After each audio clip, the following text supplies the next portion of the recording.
Hey everybody, welcome back to Tim Travels. It's Terry, your host.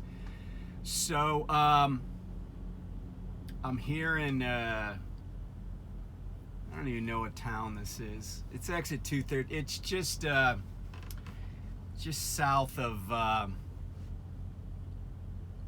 Stanton, Virginia. And it's exit 213 where 64 and 81 kind of run together, and there's a Love's and a Pilot. Like, you basically go in the same little entry road, but I've been to this Love's is fairly new, but it has got the worst frickin' layout you can imagine. I mean, I guess they were working with what they could do, but yeah, the layout here is just not conducive to traffic flow. And so drivers are trying to come in from two different directions to get into the pumps, which is understandable.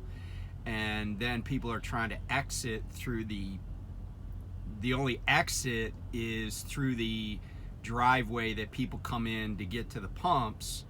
But if you've been here, you know what I'm saying. And it's kind of that bewitching hour. It's like right around 9 a.m. when all these people want to get fuel. And I just happened to stop here because I'd driven for a few hours to get over here. And I was like, well, I need a soda. I need a refill. Or as I like to say, 40 ounces to freedom. And then the McDonald's here is all jacked up, so I didn't even get anything. Yeah, so I was like, well, when I got in here, I actually parked. I'm in a parking spot, and I was like, I'll just do my 30 here and run this load the rest of the way over to Columbus area. But yeah, I must have been like so exhausted. And I was telling my wife, I've had several, it seems like over the past couple of weeks, I haven't really gotten like a good night's sleep, in that I haven't gotten like full night's sleep. Like, they've been broken up. You know where you get in that groove where you're just maybe running nights, but you're like, you stop, but then you got to get up for something. And so, like, for instance, the other day I ran out of hours, because my 70 clock was depleted, and so I got into the truck stop at about 1300. Well, then I was like, well, I can't just go to sleep because I got to find out if somebody's going to repower this load. So I set an alarm for like 5 p.m. 1700 Eastern, because I knew that that's about an hour before people start heading out of the office in Springfield. So I sent a message. I'm like, hey, you got somebody to repower this? And then there's some messages coming back. Yeah, there's a guy about an hour out. So then I was like, okay, I'm kind of up. I'm awake. And I decided to just not go, I'm not going to go back to sleep because I'm waiting for this guy to call. Well, then he finally calls maybe like an hour later, and he says he's an hour out. So I'm not going to go back to sleep because he's an hour out.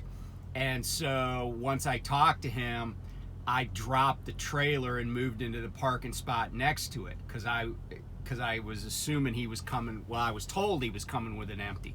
Turned out he didn't have an empty. And then he took like maybe hour 45 to get there. So then, by that time it's dark. He hooks the trailer. I bobtail around to the front of the truck stop because I don't, you know how I feel about bobtails taking up full-size parking spots at truck stops. So I just bobtail out to the front of the place, where there's some campers and stuff parked.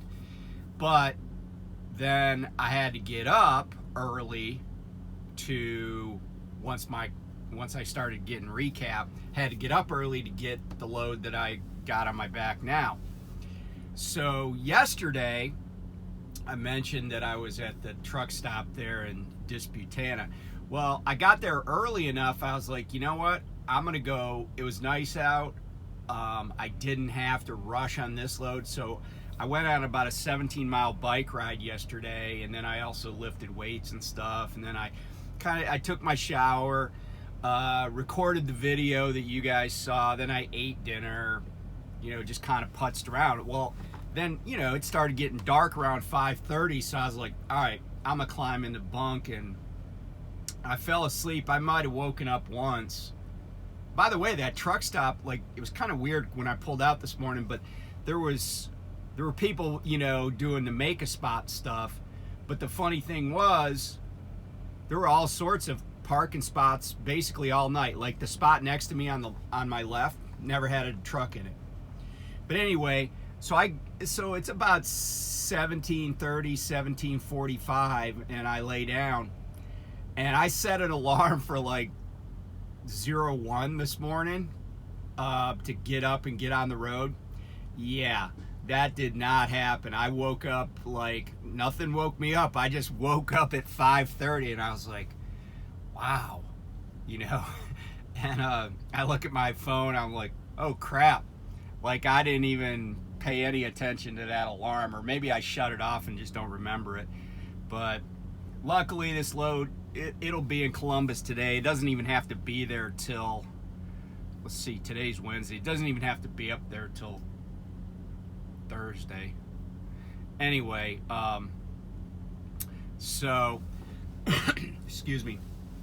So yeah, I guess I just needed the rest. But that's it. That's the thing I think that vexes truck drivers. A lot of people say they can't sleep in a moving truck or whatever. For me, the issue is just getting that whatever magic number is, 7 or 8 hours of just being able to sleep. Outside noise doesn't bother me. Outside light doesn't usually bother me. Although I have seen some research lately that says you should sleep in a completely dark place. Yeah, I just, every once in a while I'll go a long time without getting a good night's sleep, and then I just gotta go grizzly bear, go Rip Van Winkle, whatever you want to say, and just sleep for a while. And I used to do that in the military too, and my wife would always say, oh, you can't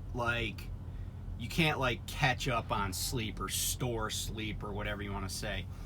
But I always thought you could, and I think there's been some research of late that says you actually can do that. If you're just running on 4 or 5 hours of sleep, but then after a few days you get 12 hours like I did, you can kind of make it up.